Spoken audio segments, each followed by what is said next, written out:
Alors, tutoriel pour démarrer le travail sur le Geniali, comment vivre sur la Lune. Tout d'abord, je me connecte sur Geniali, donc je vais utiliser les identifiants donnés par le professeur.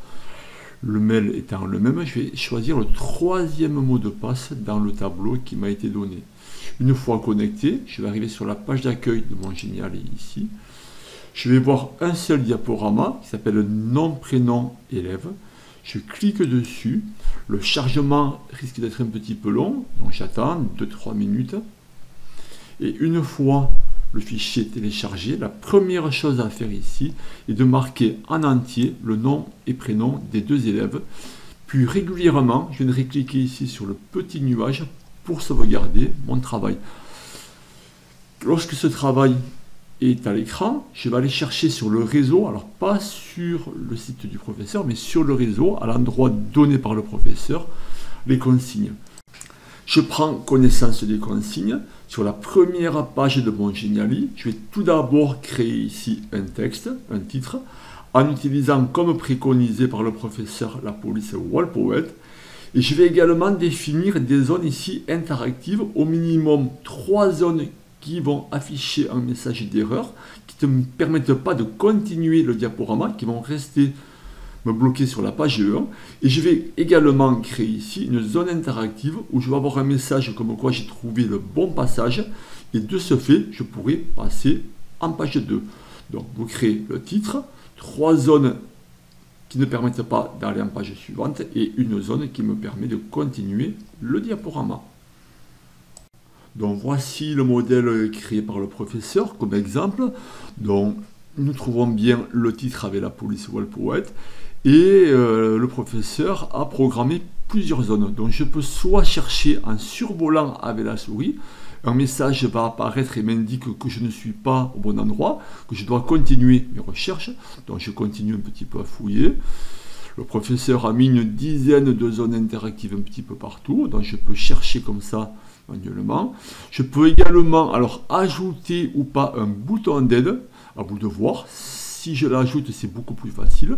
En cliquant sur le bouton d'aide des zones interactives, je vois tout ce qui a été programmé, et notamment ici, quand je passe ma souris, je vois que j'ai un endroit qui me valide le passage, et en recliquant dessus, je vais me rendre sur la page 2.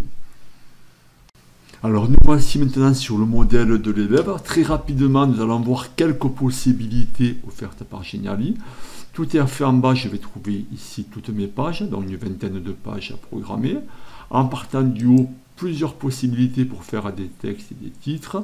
Nous pouvons également soit utiliser des images de Geniali, soit importer des images d'Internet. Nous allons, dans cette page-là, utiliser des ressources comme les formes pour créer des zones invisibles.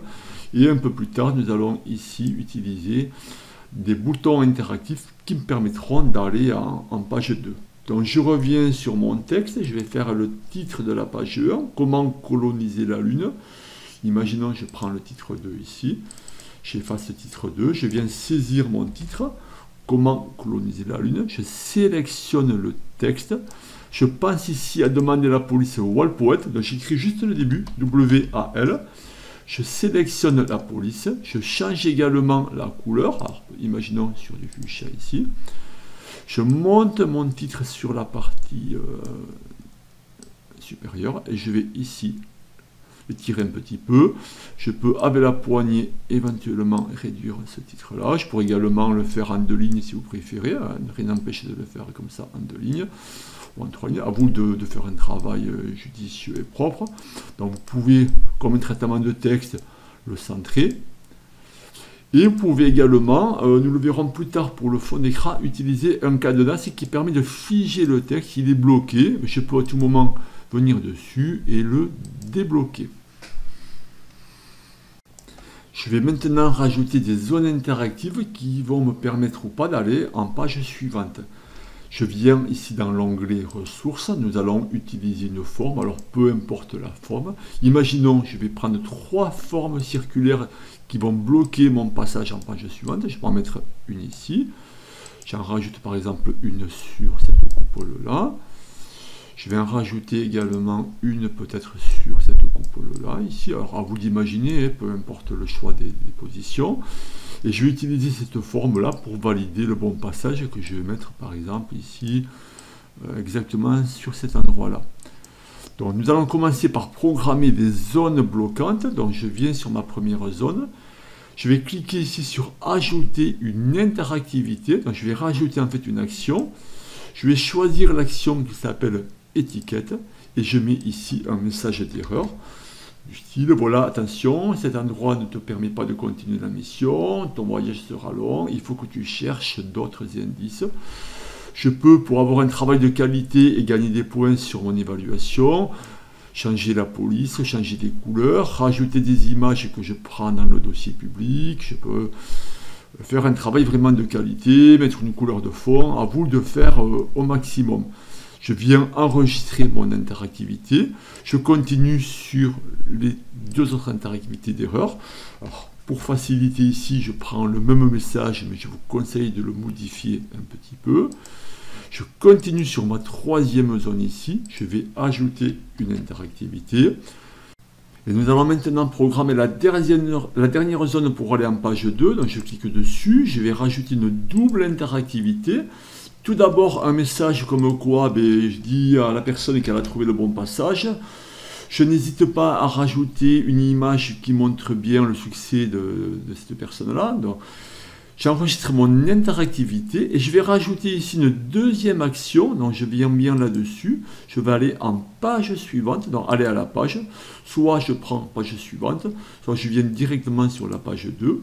Je valide. Alors, attention, les zones sont visibles, donc je vais maintenant partir de l'extérieur. J'encadre mes 4 zones ici. À travers ici l'icône d'opacité, je vais venir les faire disparaître. Donc mes zones existent toujours, mais sont devenues invisibles. Je mets ici en mode visualiser mon diaporama. Voici ici mon premier message d'erreur. Voici le deuxième message, ainsi que le troisième. Et logiquement, si je viens sur cette zone-là, j'ai le message qui apparaît par le survol et le clic gauche me permet d'aller en page 2 où je vais continuer ici mon Geniali. J'appuie sur la touche échappe. Je pense à bien enregistrer ici mes modifications. Si je veux revoir mes zones interactives, je viens ici faire un encadrement. Je fais réapparaître les zones interactives, donc je peux les modifier, les supprimer également. Je pense à compléter mon Geniali et une fois toutes ces consignes réalisées, je viens sur la page et je continue ici la page numéro 2 à travers les consignes données par le professeur. Donc ce travail sera noté avec un coefficient important, comme toujours, et comme c'est l'habitude en technologie, vous vous appliquez et rendez un travail de qualité. Voilà, bon travail.